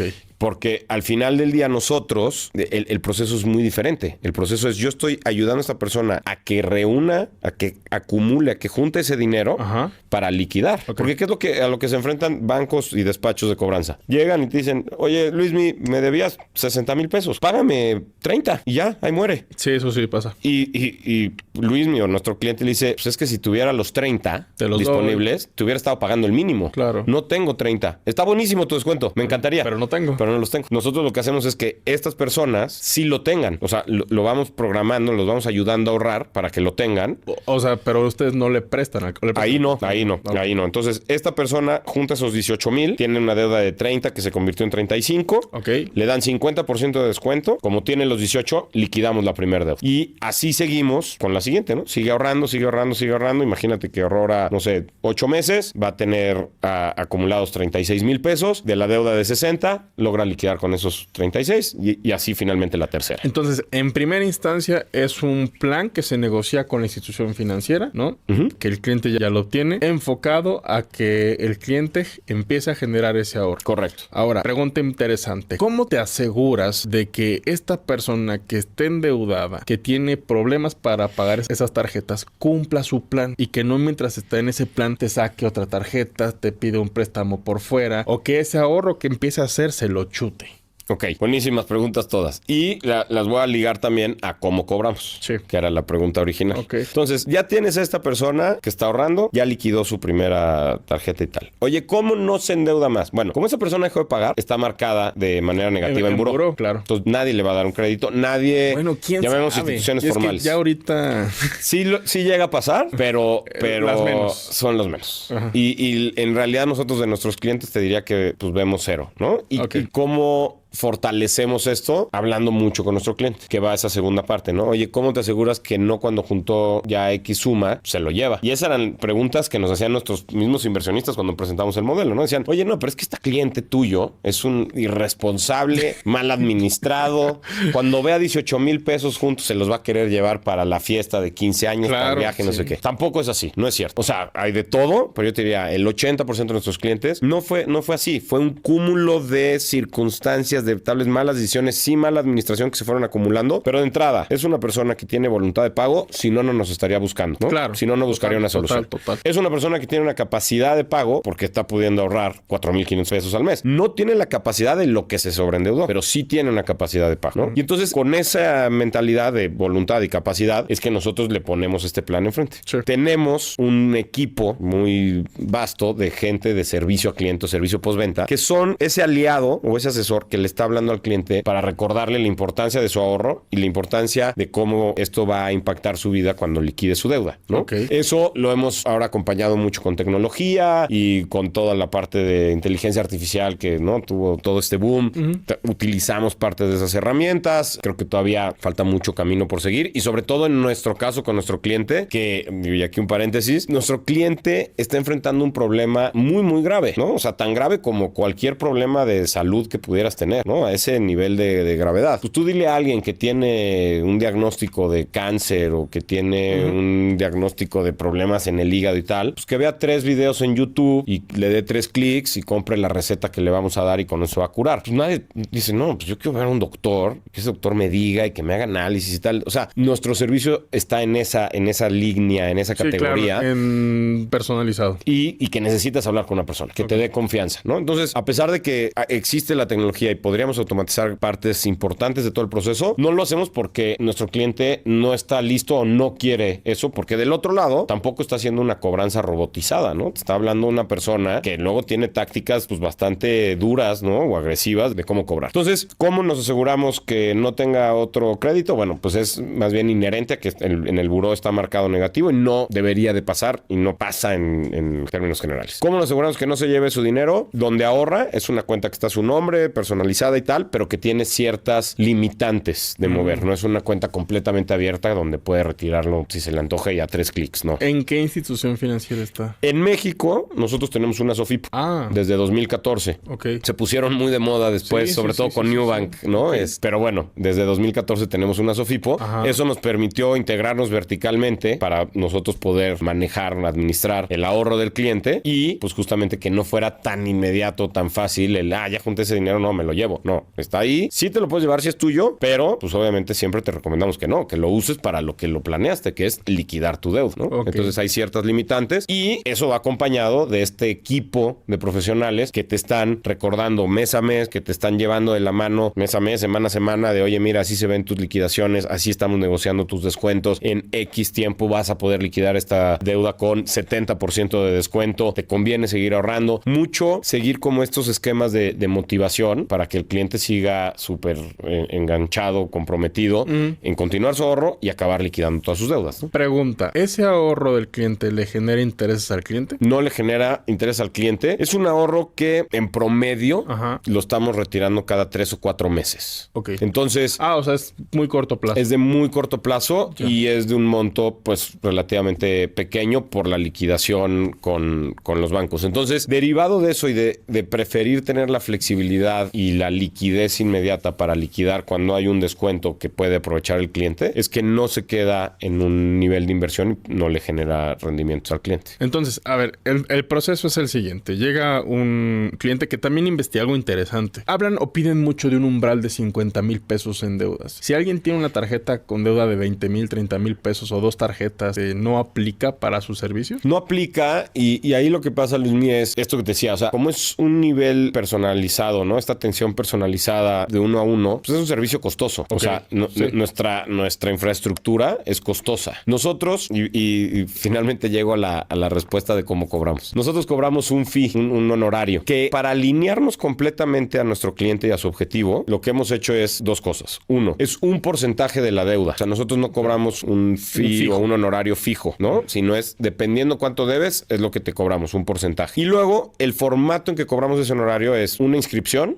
un honorario mensual o un fee mensual, y luego uno de éxito. Digamos que la inscripción y el mensual cubren los costos de la atención y realmente nuestro margen, nuestra ganancia está en el de éxito, en el honorario de éxito. Cuando logramos liquidar cada una de las tarjetas, cobramos ese honorario de éxito. Entonces, eso alinea completamente nuestro modelo de negocio de generación de ingresos y rentabilidad con lo que busca el cliente. ¿Qué busca el cliente? Liquidar al mayor descuento lo más rápido posible. Total. ¿Qué buscamos nosotros con este modelo? Lo mismo. Mientras más grande sea el descuento, más cobramos nosotros y menos paga el cliente, ¿no? La matemática es así. Imagínate que debe 100 y le conseguimos un descuento de 50, ¿no? Pues nosotros vamos a cobrar sobre ese 50 que le logramos descontar el 15%. Considerando que de no haberlo hecho, tendrías que pagar los 100. Correcto, ¿no? Y considerando también que luego esos 100 van a subir de valor en el tiempo. Y nosotros por contrato solo vamos a ir por los 100 originales, digamos. Eso es lo que tomamos en cuenta para nuestros fees, para todos los fees que cobramos. Entonces, de esos, si yo le consigo el 50% de descuento, cobré 7,500, ¿no? Debía 100,000, le desconté 50, 15% de eso, 7,500. Si yo le logro más descuento, imagínate que le logro un descuento del 90%, pues le voy a cobrar el 15% de esos Pero 90. Yo te los pagaría con gusto. Pues sí, porque pagó 10 al banco, me va a pagar a mí 13,500. Si me ahorras un 90%. Entonces, ahí es donde nos alineamos completamente al cliente, ¿no? Claro. Nosotros podemos cobrar más, el cliente acaba pagando menos globalmente y así es como alineamos nuestro modelo de negocio y de cobro con nuestro cliente, ¿no? Y no hay un límite de tarjetas. Por ejemplo, si yo tengo deudas en 10 bancos diferentes, no te dicen, oye, no, nada más 2, nada más 3. No, de eso no tenemos límite ni de monto hacia arriba de los 50,000 ni el número de tarjetas, ¿no? Y bueno, nada más para terminar, ¿no? La conclusión de por qué esos 50,000 es por esto, porque si no, si el saldo es menor, no nos alcanza para cubrir la infraestructura que tenemos de esta atención personalizada. ¿Qué vemos hacia el futuro? Ya hemos hecho bastantes pruebas de esto. Cómo automatizar y tal vez a personas que tengan menos de 50,000 y dejarnos siendo muy transparentes y muy claros, diciéndole, oye, pues tu servicio es diferente, ¿no? Tu servicio, al ser una deuda de este menor monto... Puede ser con un chatbot de inteligencia artificial, quizás. Tal cual, ¿no? Tal cual. Mira, va a ser mucho más de autoservicio, que puede ser desde autoservicio por WhatsApp, autoservicio con algunos de estos chatbots, ya sea en texto o en voz, te va llevando de la mano y entonces a mí como empresa me limita mucho el costo de esta atención personalizada y a ti como cliente te permite, vas a tener que meterle tú más galleta, ¿no? Vas a tener que hacer más cosas porque es autoservicio, pero te permite al final del día liquidar tus deudas a través de un programa muy parecido al que ya tenemos montado, ¿no? Y aquí aplica todo tipo de deuda. Por ejemplo, departamentales, automotrices. Digamos que la gran categoría es deudas Bancarias, de consumo sí, claro. no asegurada. Tarjeta bancaria. Pero puedes tener departamentales, ¿no? O sea, por ejemplo, algunas tiendas departamentales hoy representan su cartera, la sexta cartera más grande, ¿no? Del país, que luego hay, o sea, estamos hablando de 40 bancos. Entonces, el que una tienda departamental esté en el lugar 6, pues te habla ya del tamaño de crédito que da. Y algunas de estas tiendas departamentales ya empiezan a dar una tarjeta, le llamabas de loop cerrado o ciclo cerrado, que era solo para usar en su tienda. Hoy ya algunas de estas tiendas departamentales han abierto esa tarjeta que se puede usar en cualquier otro lado. Entonces, prácticamente empieza a funcionar como cualquier otro crédito de consumo, ¿no? Entonces, nuestra categoría es crédito de consumo no asegurado. ¿Qué dejas fuera de esto? No atendemos hipotecario, no atendemos automotriz, no atendemos crédito comercial, ¿no? De empresas, pymes y demás, tampoco lo hacemos. Nos hemos enfocado mucho en este sector. En individuos. Exacto. Y pregunta muy válida, Juan Pablo. A lo mejor alguien dice, ¿por qué no ir directo con el banco y hacerlo vía Bravo? Sin duda, creo que esa es hay un par de objeciones que salen constantemente con nuestros clientes y esta es una de ellas, ¿no? Oye, ya me explicaste que voy a ahorrar 4,500, ¿no? En el ejemplo que estábamos usando, eventualmente va a llegar el descuento y yo pues podría liquidar. Entonces, la primera parte es, yo hablo de un concepto de disciplina. Si lo vas a hacer tú solo, claro que lo puedes hacer. Ahora, requiere disciplina. ¿Cuál es la disciplina? Ahorrar mensualmente, sin perder el ritmo. Sí, claro que lo puedes hacer un mes, 2 meses, pero 12 meses, 24 meses ya no es tan fácil. Lo comparo mucho, por ejemplo, con personas que hacen ejercicio, ¿no? Oye, por supuesto que hay personas que nos estén escuchando y allá afuera que salen todas las mañanas a hacer ejercicio en su cuadra y corren y hacen lagartijas y hacen sentadillas. Es un porcentaje mucho más pequeño que el que luego vemos que están en los gimnasios o en clubes de correr y tal. ¿Por qué? Porque como seres humanos, si no somos tan disciplinados, nos ayuda mucho el que ya sea un grupo de personas o el que yo esté destinando dinero y me cueste, me obligue a hacer algo que tal vez en ese momento no quiero hacer, ¿no? Te oía tu definición de disciplina el otro día, ¿no? Hacer lo que tengas que hacer, cuando lo tienes que hacer, tengas ganas o no. Exactamente. Entonces, aquí aplica perfecto, ¿no? Oye, pues este cuate tiene que ahorrar, no siempre lo quiere hacer, no siempre lo quiere hacer en ese momento porque le está quitando fondos, pero pues nosotros le ayudamos. Entonces, es un primer aspecto de la disciplina. Nada más cerrando ese, pues tú podrías hacer ejercicio en tu casa, sí. Oye, si lo haces en un gimnasio con un entrenador personal, ¿dónde crees que vas a tener más éxito para cumplir tus objetivos? Pues yo creería que con el entrenador personal que te está ayudando, te está llevando al límite, te está dando los ejercicios correctos, te está viendo que hagas los ejercicios correctos, ¿no? Entonces, aquel que se quiere poner fisiculturista, pues solito en su casa la va a tener mucho más difícil, le va a tomar mucho más tiempo y igual ya hasta acaba pagando más, compra equipo que no era el bueno, no hace bien los ejercicios y tal, versus el que lo está haciendo con un profesional que lo está llevando de la mano. Segundo, un tema de asimetría de la información. ¿A qué me refiero con esto? Pasa mucho también en el sector inmobiliario. ¿Cuántas casas vas a comprar en la vida? Probablemente 1, 2. El que te la vende 5 al mes y lleva 20 años vendiendo casas. Ya en su récord histórico trae cientos o miles ya de casas vendidas. Tú es una. ¿Quién va a tener más información de cómo funciona todo ese mundo? ¿Qué tal vez vicios tienen ocultos y tal? Pues claro, broker inmobiliario, ¿no? Uh-huh. Aquí pasa un poco lo mismo. ¿Cuántas deudas vas a liquidar en tu vida? Pues ojalá que sean estas 3 y ya, ¿no? Que no recaigas, que no vuelvas a tener este problema y tal. El cobrador, ¿cuántas liquida? Pues liquida tal vez decenas o centenas al mes. Sin duda el despacho completo o el departamento de cobranza del banco liquida sobre esas miles de cuentas. Entonces hay una simetría de la información muy grande que nosotros pues, logramos ya poner, digamos que todo este análisis de data de 15 años que llevamos, lo ponemos al servicio de nuestros clientes, ¿no? Y sabemos... Y al cliente se le acompaña durante todo. ¿Son 4 meses el programa? No, el programa dura en promedio 24. 24. Porque es lo que tardas en ir acumulando para liquidar la primera, la segunda y la tercera deuda, o la cuarta o la décima, ¿no? Depende. Ah, ya. Ok, desde que te entras con deuda, sales sin deuda. Correcto. Entonces, lo acompañamos durante todo ese tiempo. Entonces, disciplina, esta simetría de la información. Y por último, nuestro contrato, desde que empezamos en México y hoy lo tenemos ya también pues en Europa, históricamente han sido más rigurosos con la protección del consumidor. En México creo que se ha hecho un muy buen alcance, muy buen trabajo. En años anteriores no era así. Pero nosotros desde el principio nos acercábamos con Profeco y con Conducef y siempre era el de, oye, es que ninguna de las dos nos regula. Nuestra industria no es regulada. La reparación de deuda, de crédito no está regulado. Entonces, Conducef me decía, no, yo a ti no te regulo porque no eres una institución financiera. La Sofipo está aparte, esa sí la regula. Porque actúas más como un asesor en finanzas personales. Correcto, ¿no? Entonces me decía, lo tuyo no es una institución financiera, es una relación entre particulares. Tú le estás ayudando y brindando una asesoría. Y Profeco me decía, como tal, tu rubro no lo tengo. O sea, tengo marcos, ¿no?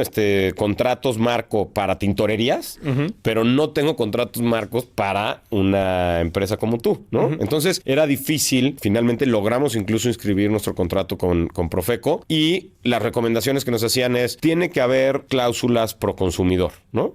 Y creo que fue un ejercicio muy bueno, que luego nos sirvió mucho en Europa, donde te digo, sí era mucho más riguroso y no era casi que voluntario, era, oye, ¿dónde están tus cláusulas pro consumidor? ¿Dónde está ese equilibrio de fuerzas entre la empresa, ¿no? El ente un poco más grande y el individuo que está entrando a contratar tu servicio. Y entonces tenemos 3 cláusulas que cubren y protegen muy bien a nuestro cliente. La primera es, si nosotros en 12 meses no liquidamos, ¿no? Te dimos un plan de liquidación. Sí. Dijimos, mira, vas a liquidar la 1 en tal fecha, la 2 en tal y tal. Si tú has ahorrado puntualmente durante 12 meses, cantidad que acordamos, y nosotros no hemos liquidado ninguna de tus deudas, te regresamos íntegro tu dinero. Sin comisiones, sin nada. El fee inicial, ¿no? Sin fin inicial, sin fin mensual, nada, te regresamos tu dinero. O sea, porque no hemos logrado liquidar. ¿Por qué puede pasar eso? Nos pasa en mínimos casos. Te diría, hoy que tengo en la memoria ninguno, pero podría pasar que esa deuda en específico que pensamos que liquidaríamos en el mes 6 o 7 se alargó un poco más. O sea, si te entiendo bien, si no hay descuento para el cliente, se regresa todo. Después de 12 meses. Después de 12 meses. Exacto. O que es como, de verdad, dame chance un año en lo que te negocie algo. Si no te negoció nada, te aquí regreso, está. ¿no? Okay. Y entonces me decían, oye, eso está muy bien, ¿no? Que tú le regreses, no cobres por tu servicio, dado que no lograste el éxito.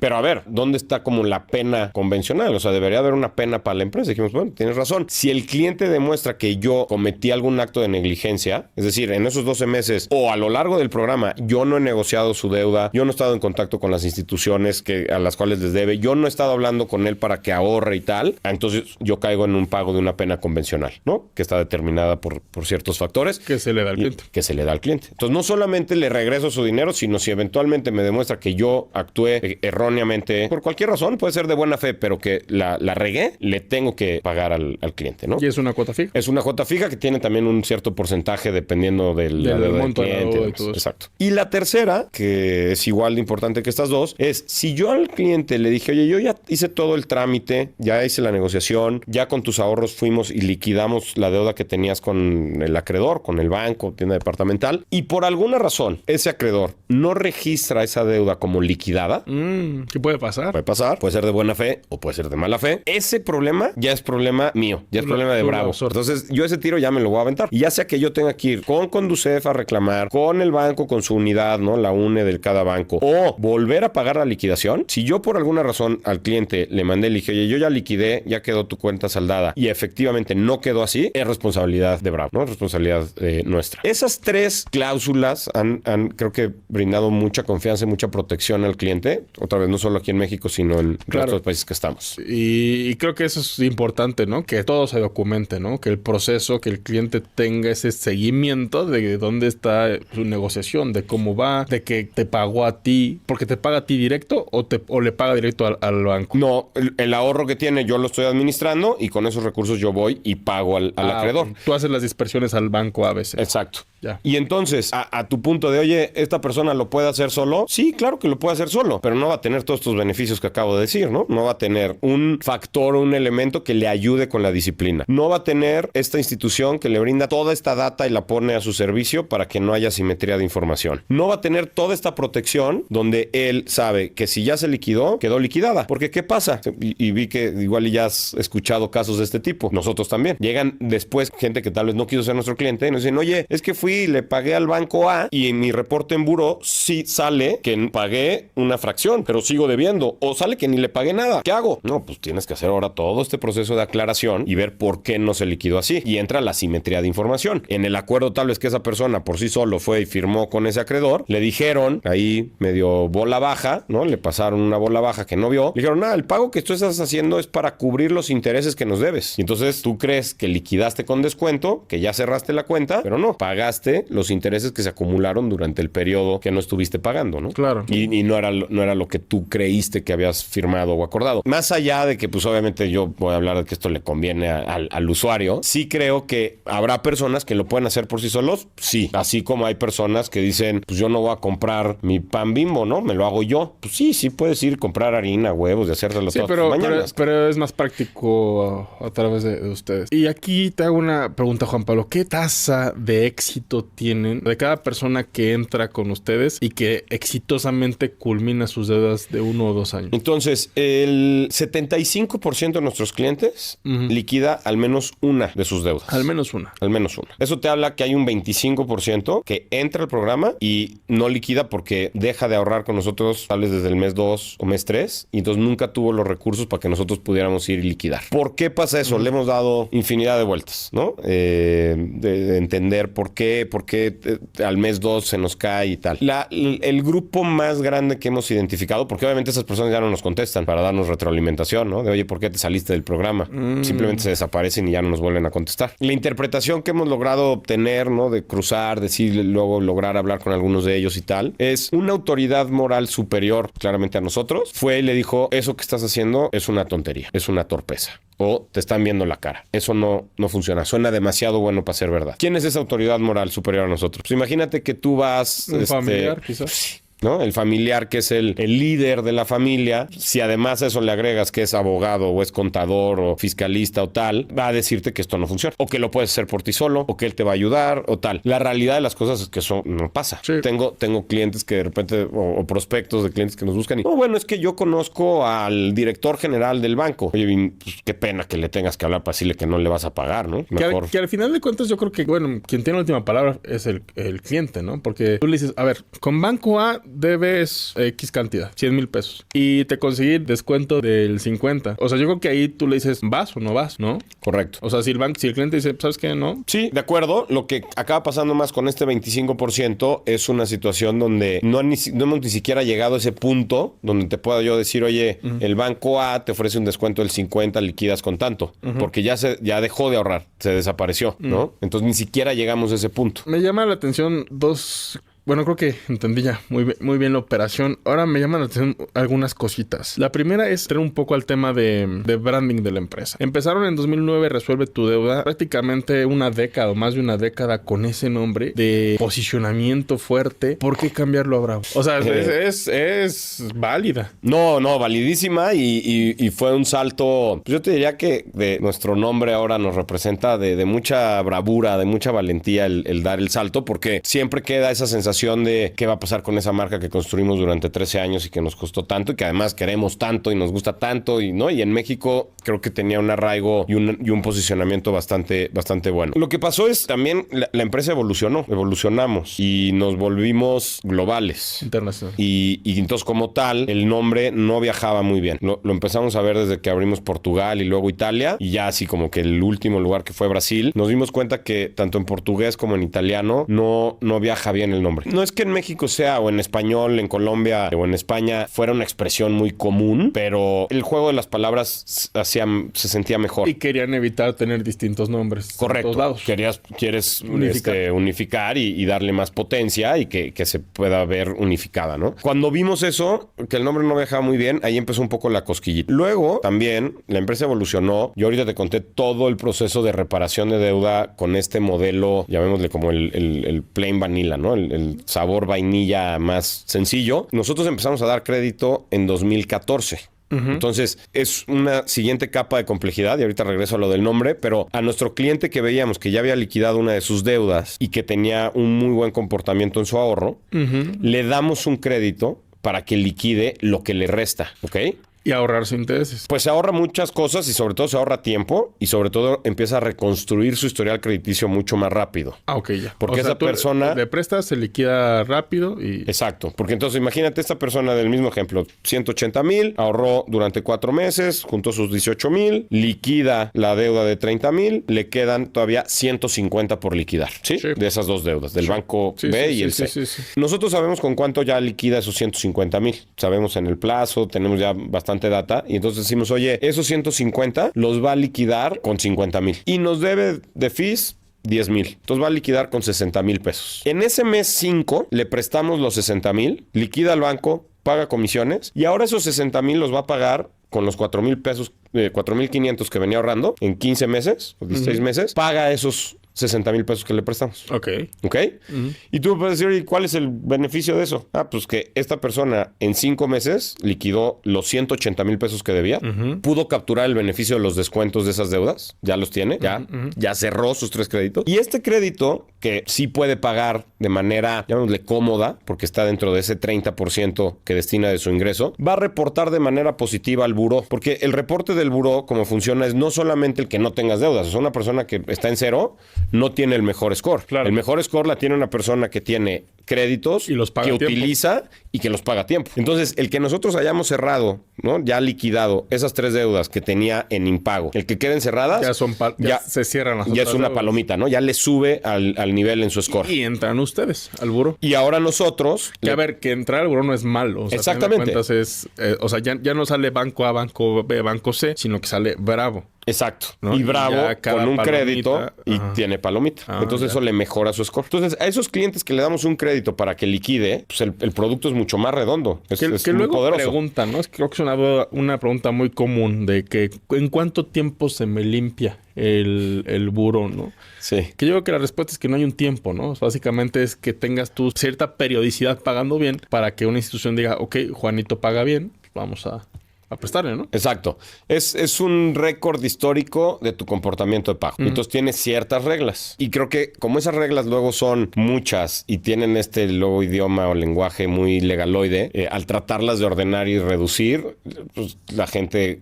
Lo sintetiza en cuánto tiempo se limpia. En realidad lo que pasa es, por ejemplo, una persona que tiene este récord negativo. ¿Cómo es este récord negativo? Si yo dejo de pagar 30 días, me sale como un número 1.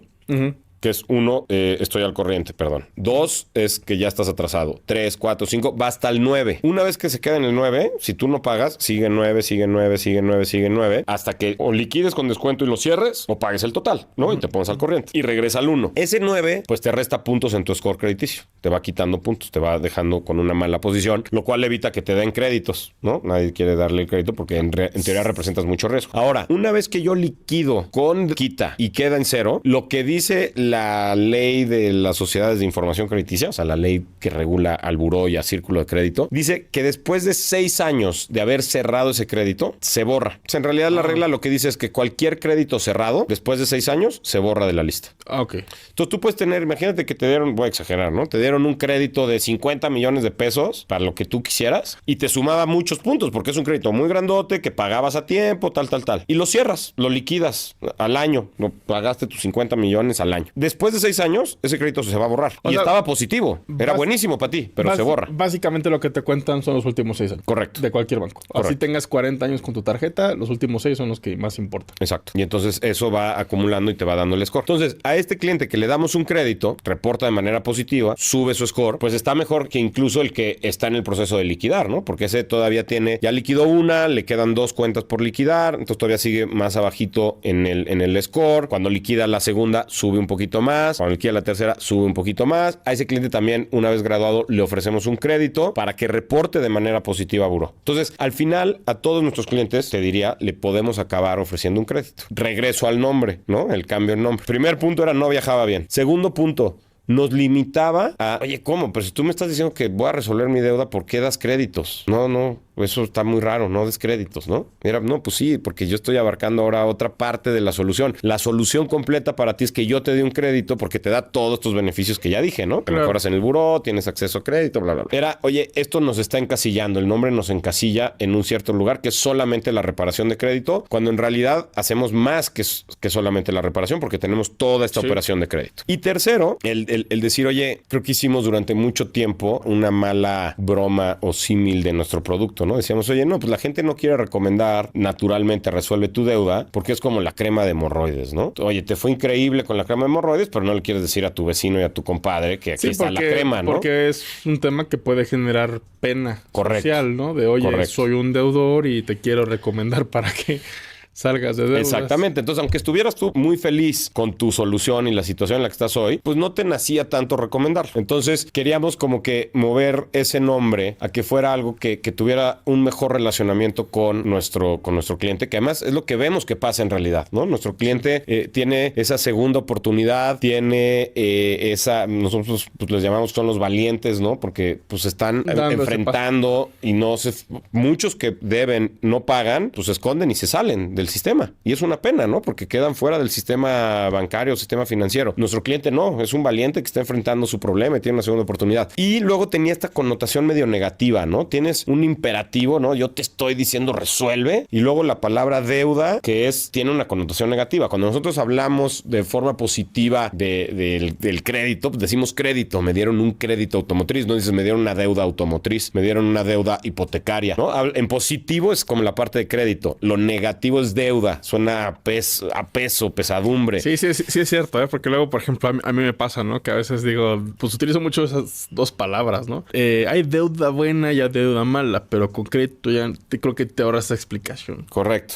Entonces, cuando hicimos todo ese análisis, dijimos, mira, pues la verdad es que el nombre lo queríamos mucho, lo trabajamos mucho, era una buena marca, tenía su nivel de engagement y de... Que al final es un activo intangible. Sí, correcto. Pero decidimos que por todas estas razones, ¿no? Por cómo viajaba, por la evolución que ya habíamos tenido en el producto y que no nos encasillara y por esta connotación que podía ser negativa o relacionamiento de la marca, era momento de cambiar. Y nos ha tomado mucho sudor, lágrimas y sangre cambiarlo, sobre todo en México. Otros países fue mucho más fácil. Brasil, creo que Resuelve tu Deuda vivió 2 o 3 meses, pasó desapercibido y muy rápido empezó Bravo. Que obviamente hay cierto sector de la población que dicen qué pasó con Resuelve tu Deuda, como que no se enteraron de ese cambio. Sí, es difícil y es difícil también en la construcción de marca, en nuestro mercado y al nicho al que vamos, pues invertir tanto en un cambio, ¿no? Si tú ves el cambio de algunos bancos, ¿no? Pues es mucho más, creo, fácil o por lo menos le han invertido mucho más porque tienen esa amplitud de mercado, ¿no? En nuestro caso no, y entonces ha sido más... pues paso a paso. Y la verdad creo que hoy estamos en un buen lugar. Sí, la verdad sí, creo que lo han hecho bastante bien. Y quemaron sus naves, literal, ¿no? O sea, pues, órale. Sí cuidamos también bastante el que no, y digo, no para dar ideas a nadie, sino para que sepan que lo estamos cuidando. Que nadie se adueñara de la marca Resuelve tu Deuda porque la dejamos, ¿no? Entonces seguimos cuidando mucho que esa marca no se presta a que alguien quiera hacer algún fraude, algún truco, algún algo, o aprovecharla para adquirir clientes o lo que fuera. Entonces la seguimos teniendo, la seguimos cuidando mucho, que no pase eso, pero sí todo el enfoque y toda la batería va para allá. Es para Bravo. Sí, no, y tiene que ser. Y también me llama mucho la atención que dijiste, ¿no? Que no viajaba bien el nombre y por eso se cambió a Bravo. ¿Qué les motivó a internacionalizarse, a explorar otras geografías? ¿Y cómo les ha ido? Porque tengo entendido que con algunos países se adoptó padrísimo. Tengo entendido que España, por ejemplo, ha sido algo increíble cómo lo han adoptado, pero como que Argentina no tanto. Entonces, como que esa idiosincrasia creo que vale mucho la pena platicarlo ahorita. A ver, empezó en Colombia. Nosotros, de hecho, empezamos con esta parte de internacionalizar la empresa y la marca. Antes como que luego hubo una cierta moda, ¿no? Cuando, no sé si lo veas tú igual, pero 2018, 19, que entraron estos grandes fondos, que se hicieron estas evaluaciones gigantescas, unicornios y tal, pues para poder justificar esos niveles de evaluación, tenían que necesariamente ir a otros mercados, ¿no? O Entonces, sea, como ustedes fueron buscando rondas de capital. No, nosotros venimos de una historia muy diferente. Ajá. Entonces eso no nos pasó. Nosotros venimos de una historia donde en 2009 no había Venture Capital, entonces no seguimos como que esa trayectoria. Esa línea de serie A. Sí, exacto. Siento que las empresas fundadas más hacia 2013, 14, que ya estaba más consolidada el ecosistema emprendedor, incluso surgió todo lo del INADEM, había más fondos, o sea, como que hubo mucho más fuerza y potencia en el emprendimiento. Nosotros ya no estábamos ahí, entonces no seguimos como que esos pasos o ese viaje que siguieron otras empresas. Arrancamos 2009, Friends and Family, y para 2014 lo que veíamos era cómo seguir creciendo. Nuestra visión siempre ha sido el cómo crecemos lo más rápido de la forma más consistente. Y la razón de ese crecimiento es porque desde el principio sabíamos que nuestro negocio requería gente. Entonces, sí, el punto era cómo atraemos a la mejor gente a nuestro equipo. Que es un tema. Es todo un tema y nuestra conclusión fue la mejor gente está buscando crecer. Claro. Siempre. Si nosotros en Bravo no ofrecemos ese crecimiento acelerado, no vamos a poder atraer a la mejor gente al equipo. ¿Y cómo se los ofreces a los colaboradores? Y entonces, pues es a partir de, oye, México, bueno, en México, ¿qué estamos haciendo? No, pues la reparación, vamos a meter crédito, perfecto. Oye, vamos a hacer otras líneas de negocio. Entonces, metimos otras 4 líneas de negocio. Hicimos un peer-to-peer lending, hicimos un broker de fondos para el retiro, hicimos una empresa de contabilidad automatizada y ese ya fue como el último, ¿no? Donde nos empezamos a alejar cada vez más de nuestro core. Y al mismo tiempo abrimos Colombia. En 2014. Para 2017, lo que nos dimos cuenta es que Colombia era más grande en muchas métricas que las 3 líneas de negocio que te platicaba ahorita. Okay. Entonces dijimos, pues lo que sabemos hacer, lo hacemos bien, tiene product market fit, tiene tracción, todo es la reparadora. Hagamos la reparadora, pero ahora internacional. En Colombia.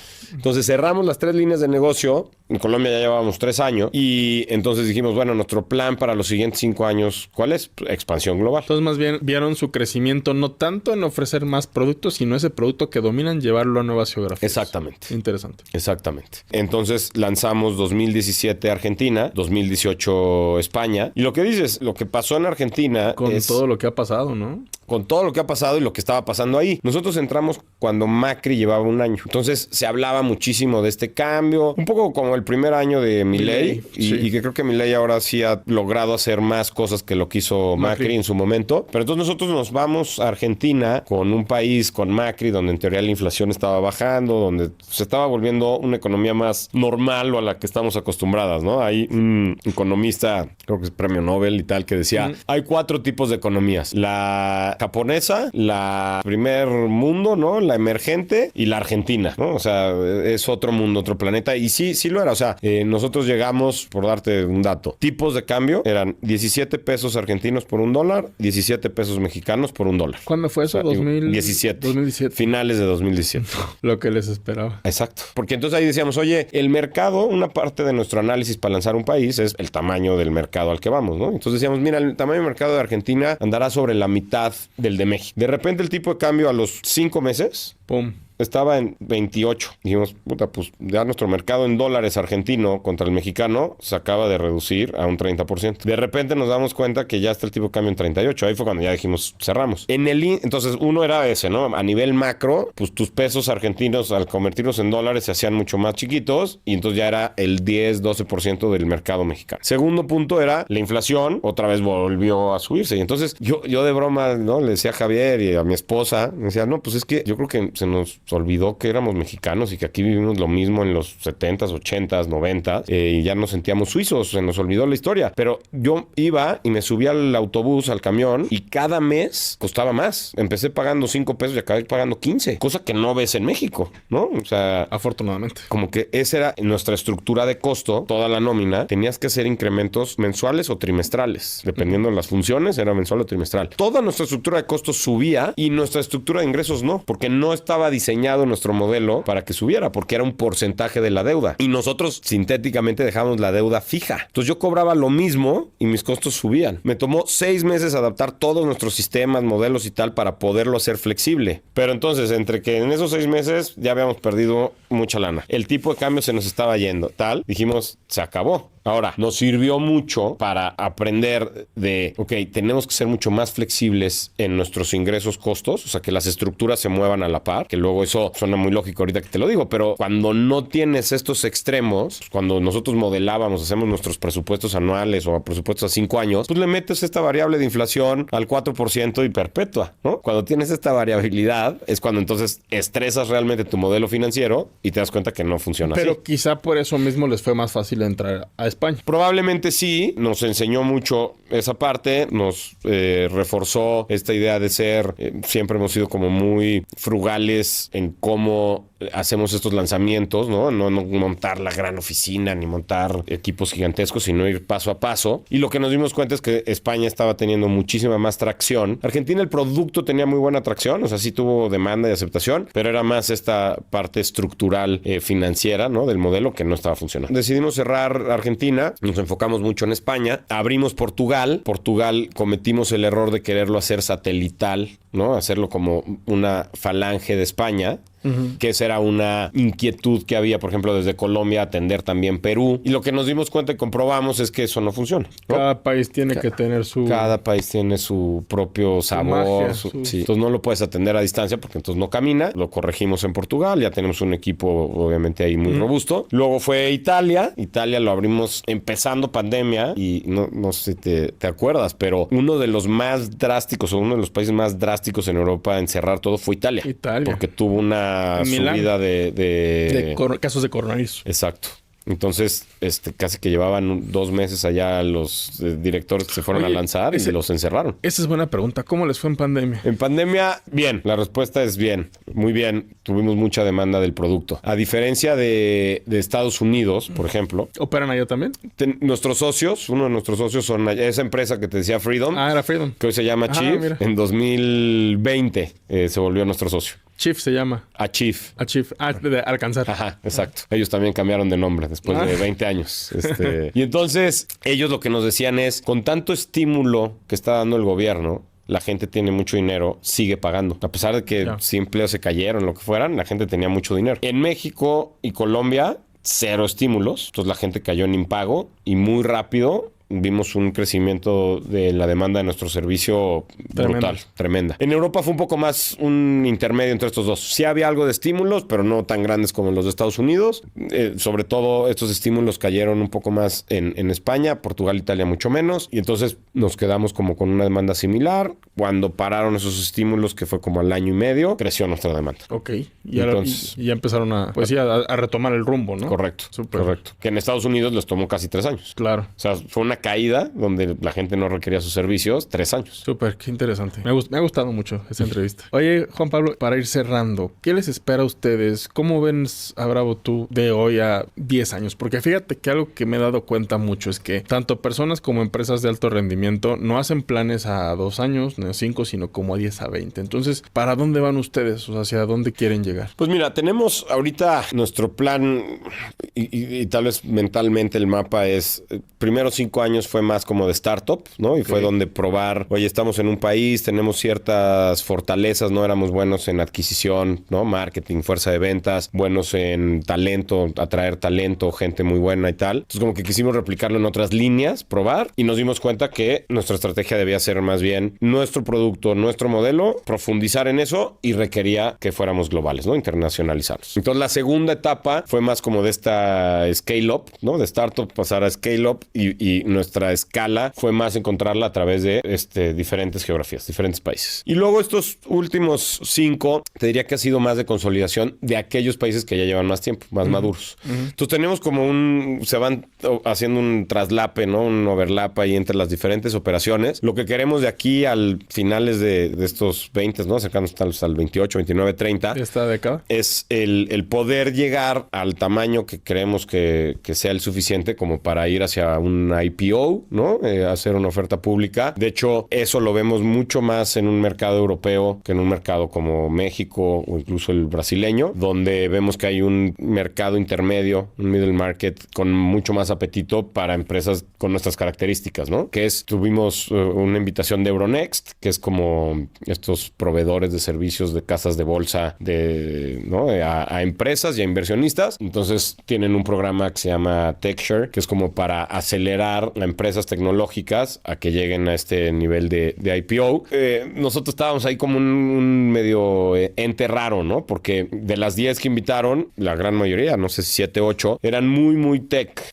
O sea, de 10 personas y tenían un desarrollo de una solución muy tecnológica. Y nosotros, pues no, somos más de 2,000 colaboradores en 6 países con 15 años de historia. Entonces era como, ustedes son un bicho un poco más raro, pero me gusta o les gustaba todo ese pitch de, si bien nos podríamos vender como fintech y el rollo, siempre hemos dicho más bien que somos como un tech-enabled company, ¿no? O sea, usamos mucha tecnología para parte de nuestros procesos, no al 100%, por lo que te decía que nuestro cliente no está listo, no lo quiere, entonces sigue habiendo toque humano que sí ha tenido una eficiencia gigantesca, ¿no? O sea, si yo me voy a los ratios de los primeros 5 años de la empresa en México, pues hoy usamos 1/3 de las personas que necesitaríamos bajo los ratios de esa época, ¿no? Entonces sí nos hemos vuelto mucho más eficientes, pero siguen necesitando personas. Entonces en ese proceso de un año, lo que nos decían es, bueno, pues tracemos un roadmap para este IPO hacia el 29 o hacia el 30 y vamos hacia ese camino. ¿Por qué querer hacer la empresa pública?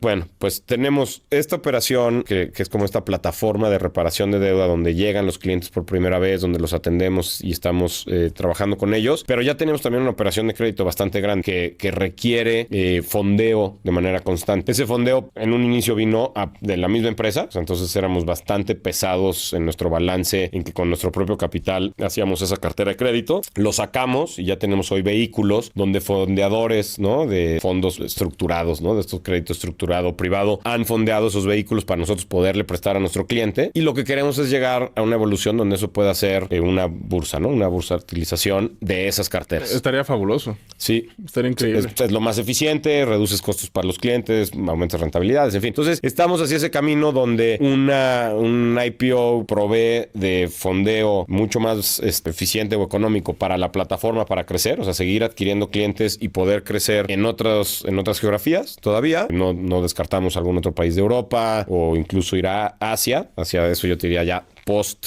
30, y el que en ese mismo camino a estas estructuras de crédito que hoy son fondeadas por empresas de crédito privado se puedan volver a través de estructuras de crédito público como son las bursas, ¿no? Totalmente, pues qué padre, ojalá. Sí. Ojalá sí. que tengan éxito en ese camino, porque suena bastante ambicioso y creo que sería como la cereza del pastel de todo lo que han construido hasta ahora. Pues sí, ojalá más que cereza el pastel sea el segundo piso del pastel. O el segundo piso del pastel. U otro pastel, como también lo quieras ver. Exacto.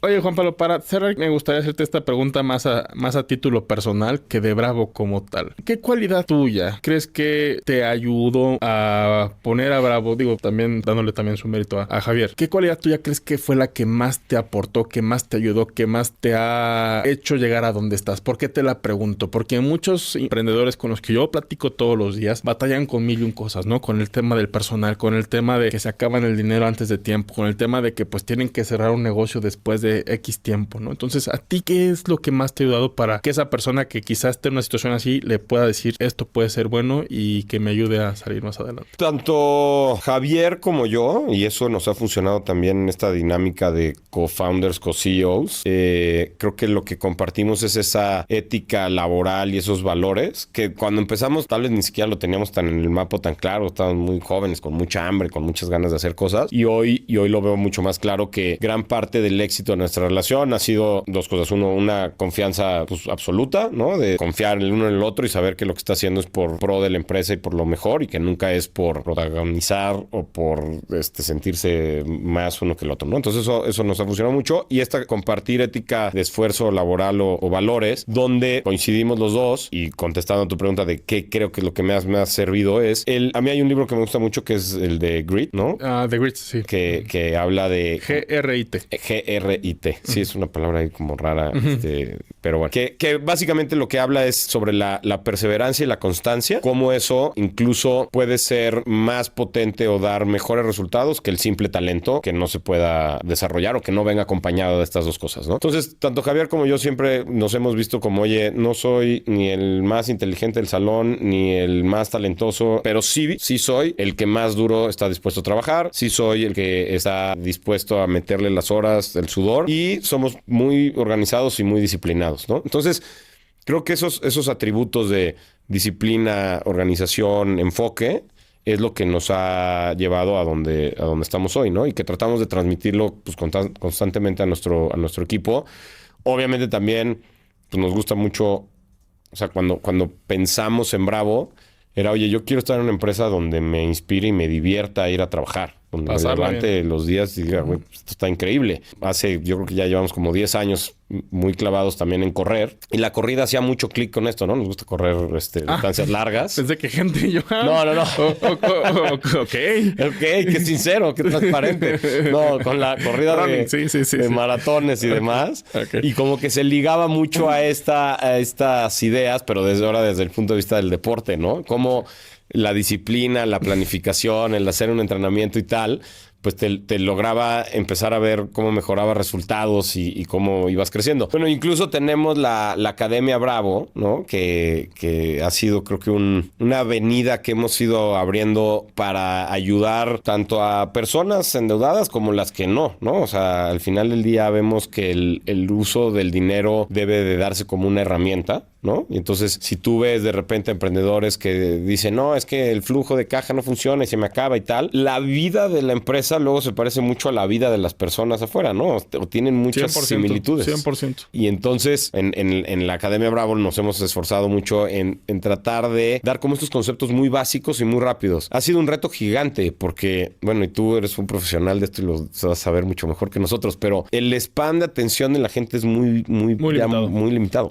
Entonces, nosotros salimos primero y dijimos, bueno, ¿en qué formato lo queremos hacer? No, pues queremos hacerlo en video. Ah, perfecto, vamos a hacerlo video en nuestro site y vamos a poner la Academia Bravo y vamos a dar cursos y módulos. Y empezaron cursos y módulos de 30 minutos. O sea, nadie iba a pasar 30 minutos frente a la pantalla. Bueno, es difícil. Vamos a hacerlo de 6 minutos. 0. Entonces, acabamos ya en formatos de 1 minuto, minuto y medio. A la TikTok. Ajá. Y tratar como de darle un sentimiento de logro a la gente de, bueno, si ves los 5 módulos, está certificado. Entonces, en Academia Bravo hemos hecho algo de eso. Y pues bueno, con la pregunta hacia estos emprendedores que nos ha funcionado, a mí me deja muy tranquilo y me da mucha paz el saber que el resultado que estoy buscando obtener, la meta que estoy buscando obtener, puedo llegar a través de ella con esto de disciplina y trabajo duro, ¿no?